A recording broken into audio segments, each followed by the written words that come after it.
WDW News Today, which I believe is Walt Disney World News Today.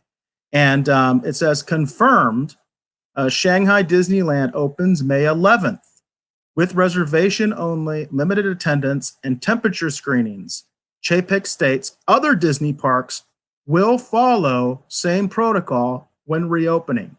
So that's official from the CEO of Disney, Bob Chapek.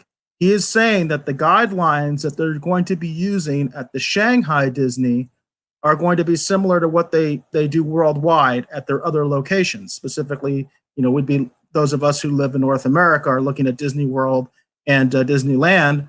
Those of you in Europe may be looking at Euro Disney, or and also there's one in Tokyo, as I remember too. So they're all over the world. So it says, due to the outbreak of the COVID-19 in China, Shanghai Disney Resort has been closed since late January.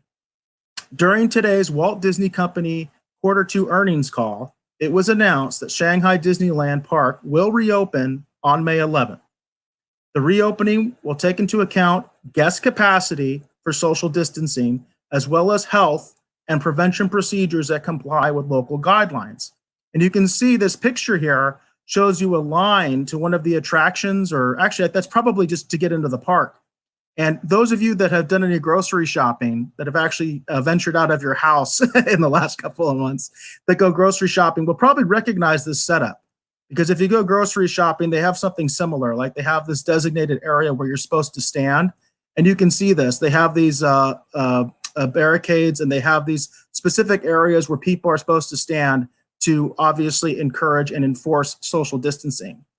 It says, over the span of the last few weeks, we've seen various forms of testing going on at the resort, from the return of character dining to new seating guidelines at shows and theaters, plus newly installed temporary queues with floor markings to establish social distancing. That's a picture I just showed you guys. Shanghai Disneyland is also where we've seen the expanded use of health QR and temperature checks, with only those showing normal temperatures and a green QR code allowed in. Now, this is something I find interesting, if this is something they're actually going to do in the States. Because right now, we don't even have a health QR code or something like that. And a lot of you may not even know what that is. I could do a whole show about that. But there are these apps where you can get these health QR codes that basically say you're good to go. You haven't been exposed, or you haven't had corona, or you already got over it, and they show that. So I'm kind of curious to see whether they're going to try to do something like that at the States or not. But the temperature checks are also interesting, because that's not something that happens a lot in the States, where you actually see people doing temperature checks of attendees. Certainly places are doing temperature checks for employees, mostly in the healthcare industry in the States. But you don't really see that for instance, you don't go to the supermarket and they don't take your temperature. At least they don't here. I've seen that done in other countries, but they don't do that here. So it'll be interesting to see if that's something that they do at the Disneyland or Disney resorts here in the United States. It does say visitors will also need to make reservations to visit in order for the resort to limit and control the number of guests in the park. It says no further details are available at this time regarding how the booking process will work. And that for sure they will probably use here. So what they did is they came up with a number. I think they decided on like 25% capacity. And so you can't just show up. You won't be able to just show up to Disneyland and walk in like you normally would. You're going to have to get your tickets ahead of time, and then they're going to let you in. So Dave, had you heard about any of this? I know that there were plans to do some kind of a reopen. And I know there had been discussions about when, obviously, some of the newer constructions, whether you're talking about the parks or you're talking about some of the new attractions, when they would actually come online. I was not familiar with the whole, process that we're going to use at all, though.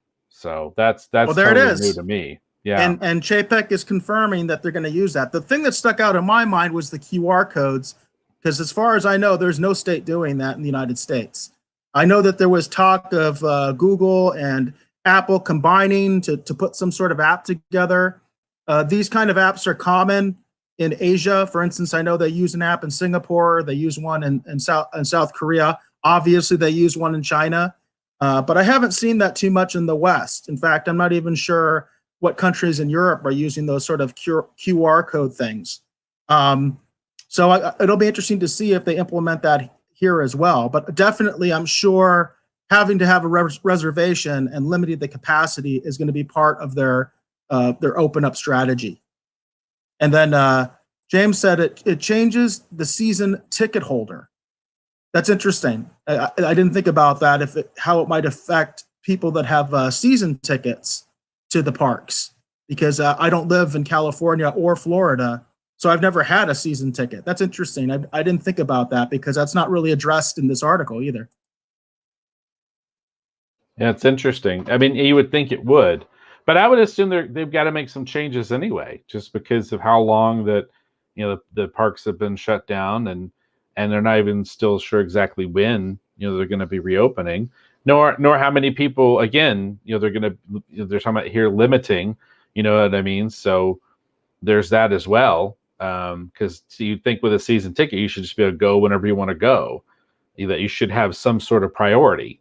And then obviously, if you don't, then that changes obviously the status of what it is. So it would change it quite a bit. So it's going to be interesting to see where we are and how things change when we get on the other side of this thing. To see like if things just change moving forward, or if they're kind of like a temporary thing. Because there's all kinds of stuff still coming out. I don't want to get too far into that because that gets into the mire of the sort of downbeat things that are happening. So I don't want to get too far into that.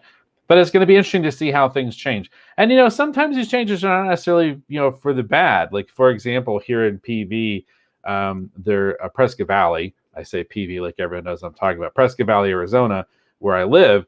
The city is getting ready to actually put on a couple of drive-in movie nights actually at the event center that currently they can't have events. So they're going to put up a screen and actually do a free drive-in movie night coming up.